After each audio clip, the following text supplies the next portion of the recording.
سلام به شما عزیزان، فاطمه زندیه هستم، مدرس بین‌المللی آشپزی. امروز در کنار شما عزیزان هستیم تا محصولی از شرکت هومتک رو به شما عزیزان معرفی کنیم. محصولی که کار آشپزی برای شما عزیزان رو راحت‌تر می‌کنه. این سرخ‌کن راداکو. این محصول 2x لارژ، پس ظرفیت مناسبی برای پخت به شما میده. دستگاه راداکو 100% لثت هست و به هیچ عنوان در این محصول از روغن استفاده نمیشه، ضمن اینکه تمام چربی‌های مضر غذا رو این دستگاه براتون حذف می‌کنه. سبزیجات، مرغ، گوشت، ماهی و میگو، پخت انواع کیک و شیرینی، سیب زمینی، یخ‌زدایی، برای توستر هم میتونید ازش استفاده کنید. گرمکن غذا، میوه خشک‌کن، برنامه مخصوص سرآشپز و پیشگرمایش.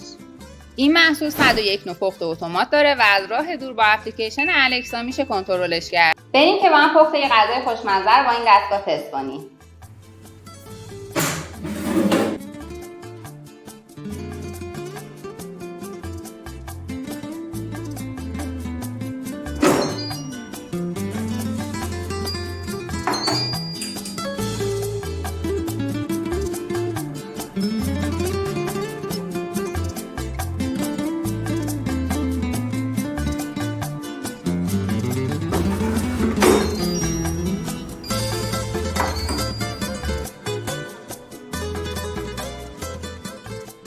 و حالا نیازه که کنار این غذا یه نوشیدنی خوشمزه هم باشه.